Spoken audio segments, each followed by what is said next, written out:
and get some rest. Yes? Dr. Quartermaine. Oh, come in. I was here to meet Nicholas, and I heard the nurses talking. You called an ambulance for Zander? Word travels fast. What happened? Well, he came to the house looking for Emily, and he was obviously high on something. I don't know. He collapsed in the den, and we called an ambulance. It obviously was an overdose. Oh, my God. Will he be all right? Well, they pumped his stomach, I think, just in time. But if it happens again... What about these restraints? Well, they're because he tried to leave the hospital. Something about Emily, a bus station, Mexico. I don't know. He just got violent. So sad. Thought he was really turning his life around. He was working for Ned at ELQ. He was staying away from Sonny. I don't know what happened. I do.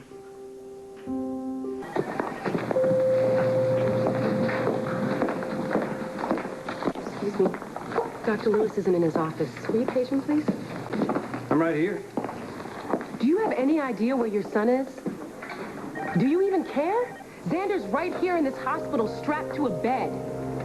Do you want to know why? He took a bunch of drugs and went looking for the one person who loves him. And get this, Dr. Lewis, it wasn't you. But congratulations anyway, because your patient OD'd after just one session. You must be proud of yourself. What a great psychiatrist you turned out to be. Not to mention a first-rate father.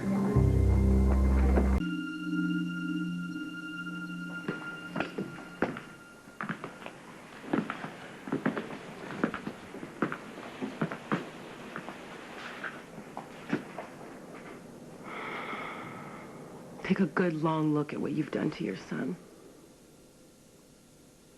This is your flesh and blood. Where I come from, that means nothing. Doesn't that mean anything to you? I'm beginning to find you rude and presumptuous. I don't care what you think of me. Look at your son. He took an overdose. He could have died. Is any of this getting through to you? You have no idea what's at play here. I know Zander needs help. And since you're not only a shrink, but his father, you should be able to give that to him. But instead, you're looking down your nose and judging him, like you've never done anything wrong in your life. Don't turn away from him. You're the parent here. You need to put your pain aside and focus on your sons. It's the least you can do, since you're the reason why he's in this bed.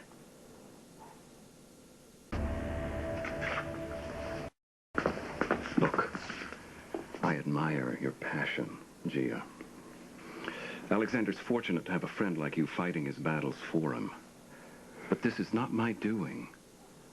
Alexander made choices. He chose to leave home. He chose to take and sell drugs, to run with the mob, to kidnap young girls. Believe it or not, I take no pleasure in seeing what he's become. But I didn't cause it, and I can't change it. I don't respect my son because he's a coward.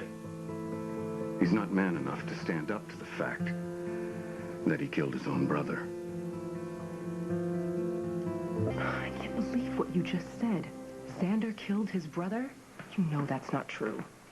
Both my sons were schooled and drilled constantly to take every precaution in the book. They learned first to respect, then handle firearms. But Alexander hated following rules, always looking for shortcuts, shirking responsibility. It was an accident. He's right, Gia. Doesn't change the fact that I shot my older brother and he died. Want to hear the bedtime story that I tell myself every night, Dad? Not really.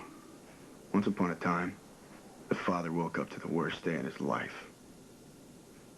Only he didn't know it. It seemed like any other ordinary day. But he took both of his sons hunting. The favored and the other.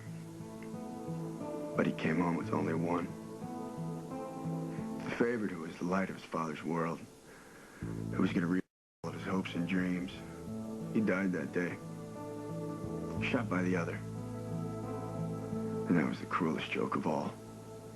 So when the father looked around at his life, at what he had left, there stood the other. A waste. Who had the blood of the other son, the only son that he ever really wanted, on his hands. And nobody lived happily ever after. That about sums it up. How could you be so cold?